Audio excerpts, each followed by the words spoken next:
واقعہ کربلا، تفصیلی مکمل کہانی۔ واقعہ کربلا اسلامی تاریخ کا ایک عظیم اور سبق آموز واقعہ ہے۔ یہ واقعہ ہمیں حق، صبر، استقامت اور اللہ تعالیٰ کی رضا کے لیے قربانی کا درس دیتا ہے۔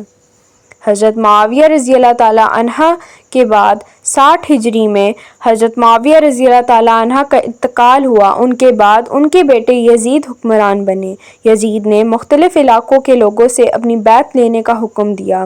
مدینہ منورہ میں بھی یہ پیغام پہنچا کہ لوگ یزید کی بیعت کریں۔ نبی کریم صلی اللہ علیہ وسلم کے نواسے حضرت علی رضی اللہ تعالیٰ عنہ اور حضرت فاطمہ رضی اللہ تعالیٰ عنہ کے بیٹے امام حسین رضی اللہ تعالیٰ عنہ نے اس معاملے پر غور کیا۔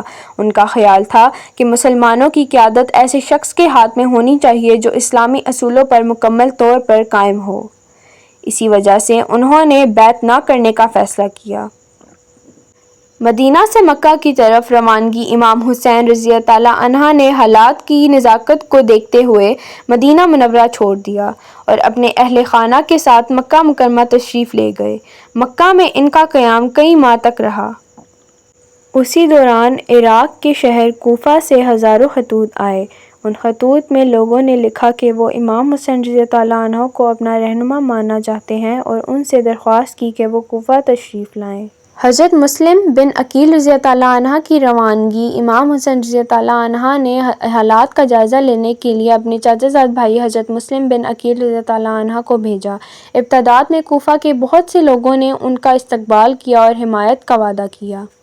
لیکن بعد میں حالات بدل گئے۔ کوفہ کے گورنر نے لوگوں پر دباؤ ڈالا جس کے نتیجے میں اکثر لوگ پیچھے ہٹ گئے۔ حضرت مسلم بن عقیل رضی اللہ تعالیٰ عنہ کو گرفتار کرکے شہید کر دیا گیا۔ کربلا کی طرف سفر۔ امام حسین رضی اللہ تعالیٰ عنہ اپنے اہل خانہ، بچوں اور چند وفادار ساتھیوں کے ساتھ کوفہ کی طرف روانہ ہو چکے تھے۔ راستے میں انہیں حضرت مسلم رضی اللہ تعالیٰ عنہ کی شہادت کی خبر ملی۔ بعض ساتھیوں نے واپس جانے کا مشورہ دیا لیکن امام حسین رضی اللہ تعالیٰ عنہ نے سفر جاری رکھا۔ ان کا مقصد اقتدار حاصل کرنا نہیں بلکہ حق اور انصاف کا پیغام زندہ رکھنا تھا۔ میدان کربلا۔ 2 محرم 61 ہجری کو امام حسین رضی اللہ تعالیٰ عنہ کا قافلہ کربلا کے مقام پر پہنچا۔ یہاں حکومتی لشکر نے انہیں روک لیا۔ کچھ دن بعد قافلے پر دریائے فرات سے پانی لینے پر پابندی لگا دی گئی۔ شدید گرمی تھی اور خیموں میں بچے، خواتین، بزرگ موجود تھے۔ پیاس کی شدت بڑھتی جا رہی تھی لیکن امام حسین رضی اللہ تعالیٰ عنہ اور ان کے ساتھی صبر کرتے رہے۔ شب عاشور۔ 9 محرم کی رات امام حسین رضی اللہ تعالیٰ عنہ نے اپنے ساتھیوں کو جمع کیا۔ انہوں نے فرمایا کہ دشمن صرف مجھے چاہتے ہیں، جو جانا چاہے چلا جائے۔ لیکن ان کے وفادار ساتھیوں نے عرض کیا، ہم آپ کو ہرگز تنہا نہیں چھوڑیں گے۔ اس رات سب نے عبادت، دعا اور قرآن کی تلاوت میں وقت گزارا۔ یوم عاشوراء۔ 10 محرم 61 ہجری کی صبح جنگ شروع ہوئی۔ امام حسین رضی اللہ تعالیٰ عنہ کے ساتھی تعداد میں بہت کم تھے جبکہ مخالف لشکر بہت بڑا تھا۔ امام حسین رضی اللہ تعالیٰ عنہ کے ساتھی یک کے بعد دیگرے میدان میں اترے اور بہادری سے لڑتے ہوئے شہید ہوتے گئے۔ اہل بیت رضی اللہ تعالیٰ عنہ کے نوجوان بھی قربان ہوئے۔ حضرت علی اکبر رضی اللہ تعالیٰ عنہ اور حضرت قاسم رضی اللہ تعالیٰ عنہ اور دیگر افراد نے عظیم شجاعت کا مظاہرہ کیا۔ حضرت عباس رضی اللہ تعالیٰ عنہ کی وفاداری۔ حضرت عباس رضی اللہ تعالیٰ عنہ امام حسین رضی اللہ تعالیٰ عنہ کے بھائی تھے۔ جب بچوں کی پیاس بڑھ گئی تھی تو وہ پانی لانے کے لیے دریائے فرات کی طرف گئے۔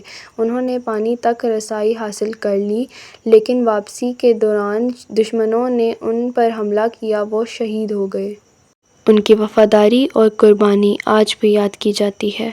امام حسین رضی اللہ تعالیٰ عنہ کی شہادت۔ جب تمام ساتھی اور عزیز شہید ہو گئے تھے تو امام حسین رضی اللہ تعالیٰ عنہ تنہا رہ گئے تھے۔ انہوں نے آخری وقت تک صبر، حوصلے اور استقامت کا مظاہرہ کیا پر وہ بھی میدان کربلا میں شہید کر دیے گئے۔ ان کی شہادت اسلامی تاریخ میں حق اور سچائی کے لیے عظیم قربانی کی علامت بن گئی۔ اہل بیت رضی اللہ تعالیٰ عنہ کے ساتھ کیا ہوا؟ جنگ کے بعد اہل بیت رضی اللہ تعالیٰ عنہ کی خواتین اور بچوں کو قیدی بنا کر مختلف مقامات پر لے جایا گیا۔ حضرت زینب رضی اللہ تعالیٰ عنہ اور دیگر اہل بیت رضی اللہ تعالیٰ عنہ نے صبر اور حوصلے کے ساتھ اس آزمائش کا سامنا کیا اور کربلا کے پیغام کو لوگوں تک پہنچایا۔ واقعہ کربلا کے اسباق: حق کے لیے ڈٹ جانا، ظلم کے سامنے سر نہ جھکانا، صبر اور استقامت اختیار کرنا، دین اسلام کی خاطر قربانی دینا، اللہ تعالیٰ پر مکمل بھروسہ رکھنا۔ نتیجہ: واقعہ کربلا صرف ایک جنگ نہیں تھا بلکہ حق اور باطل کے درمیان ایک عظیم جدوجہد تھی۔ امام حسن رضی اللہ عنہ اور ان کے ساتھیوں کی قربانی آج بھی مسلمانوں کو سچائی، عدل اور استقامت کا درس دیتی ہے۔ ہر دن عاشوراء کا پیغام دیتا ہے کہ حق پر قائم رہو، چاہے حالات کتنے ہی مشکل کیوں نہ ہوں۔